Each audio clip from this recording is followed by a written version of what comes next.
नमो बुद्धाय। जय भीम, जय भारत, जय संविधान, जोहार साथियों, आज माननीय सर्वोच्च न्यायालय का एक जजमेंट आया है और उस जजमेंट में उन्होंने सरकार के एससी एसटी के रिजर्वेशन में जो कैटेगराइजेशन करने का, क्लासिफिकेशन करने का जो निर्णय था उसको जायज़ ठहरा दिया।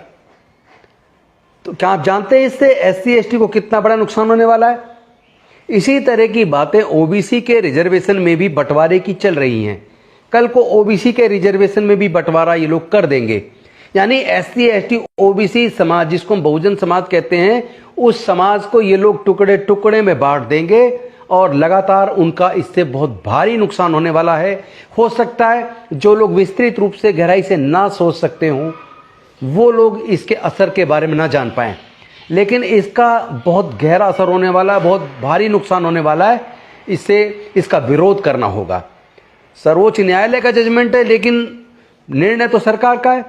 मैं पूछना चाहता हूं, क्या केंद्र की सरकार ईडब्ल्यूएस का, जो जनरल कैटेगरी को ईडब्ल्यूएस के नाम पर रिजर्वेशन दिया गया है, क्या केंद्र की सरकार उसको भी क्लासिफिकेशन करेगी? क्या उसमें भी कैटेगराइजेशन करेगी? क्या उसमें भी बंटवारा करेगी? उसको जवाब देना चाहिए। एक तरफ भारतीय जनता पार्टी और उनके नेता जाति पूछ रहे हैं, दूसरी तरफ धर्म और जाति के नाम पर नफरत फैला रहे हैं, और तीसरी तरफ अंधविश्वास और पाखंडवाद को बढ़ावा दे रहे हैं। और ये जो दलित, पिछड़े, आदिवासी समाज के लोग बचे हैं, लोग हैं, वो बटे हुए हैं। वो लोग अपना नफा नुकसान नहीं समझ पा रहे हैं।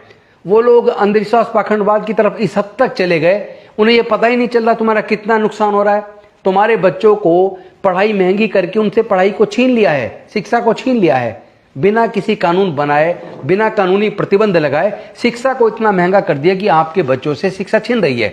और देश के सरकारी संस्थान धीरे धीरे सब प्राइवेटाइज कर दिए हैं। तो जो आपकी नौकरियां लग जाया करती थी, आपकी नौकरी के अवसर भी इन्होंने बंद कर दिए हैं। और दूसरी तरफ अब आपके आरक्षण पर इतना बड़ा हमला आज हुआ है, जिसमें एससी एसटी में कैटेगराइजेशन करके उनके रिजर्वेशन को बांटने का बहुत बड़ा षड्यंत्र ये जो हुआ है, इसका विरोध बहुत मजबूती से करना होगा। और इस सरकार को इतना बताना होगा कि आपको ये सब बंद करना होगा, ये बंटवारा नहीं चलेगा। अदरवाइज इसके खिलाफ बहुत मजबूती से, संवैधानिक तरीके से इस लड़ाई को लड़ा जाएगा। मैं अनुसूचित जाति, जनजाति, पिछड़े वर्ग के लोगों से निवेदन करना चाहता हूं, अपने हक अधिकार की रक्षा के लिए, इस बंटवारे को रोकने के लिए सामने आइए। हो सकता है कुछ लोग सोचे इस बंटवारे से फायदा खुश हो, लेकिन वो इसके कंसिक्वेंसेस को नहीं जानते। आपको कितना बड़ा नुकसान होने वाला है। आपकी बहुत सारी नौकरियां ये कह के कि नॉट फाउंड सुटेबल, कैंडिडेट नहीं मिला, काबिल कैंडिडेट नहीं मिला, आपकी वैकेंसीज को उसके बाद जनरल वैकेंसी में तब्दील करके उनको दे दिया जाएगा और आपका बहुत भारी नुकसान आने वाले समय में होने वाला है।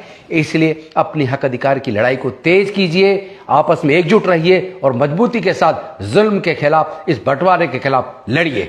बहुत बहुत धन्यवाद। नमो बुद्धाय। जय भीम, जय भारत, जय संविधान। भारत के सुप्रीम कोर्ट ने कहा है कि एससी एसटी आरक्षण में वर्गीकरण होना चाहिए, लेकिन ये बहुत खतरनाक है। क्यों? देखो, फैलाया ये जा रहा है कि मुकेश मोहन को बाहर कर दिया जाएगा ताकि विशाल वाल्मीकि को इसका फायदा मिल सके। ठीक, लेकिन दिक्कत यह है कि विशाल वाल्मीकि उतना सक्षम नहीं है कि आरक्षण का फायदा ले सके। ऐसे में सीट रहेगी खाली और इसे जनरल कैटेगरी में ट्रांसफर कर दिया जाएगा। ये बात मैं नहीं कह रहा हूँ ना, पार्लियामेंट्री पैनल ने हाल ही में कहा है कि एजुकेशनल इंस्टीट्यूशंस में सेलेक्ट करने वाली पैनल के faculty members SC ST candidates को जानबूझकर नॉट सूटेबल घोषित करते हैं। क्यों? क्योंकि वो इन वर्गों के प्रति बाइस्ड है। मतलब ये कि कुछ हरामखोरों की वजह से एजुकेशनल इंस्टीट्यूशंस में ना मुकेश मोहन पहुंच पा रहे हैं, ना विशाल वाल्मीकि। परिणाम, देश के 7 आईआईएम की फैकल्टी का डेटा देखो। कुल 533 फैकल्टी के पदों में से सिर्फ 3 एससी और 0 एसटी की फैकल्टी है। ऐसा ही हाल IIT, NIT, AIIMS, central university जैसी बाकी के इंस्टीट्यूशंस का है। फिर ये वर्गीकरण का मुद्दा क्यों लाया गया? ताकि मुकेश मोहन और विशाल वाल्मीकि को आपस में लड़ाया जा सके और कुछ वर्गों के लिए सीट खाने की मलाई की सप्लाई जारी रहे।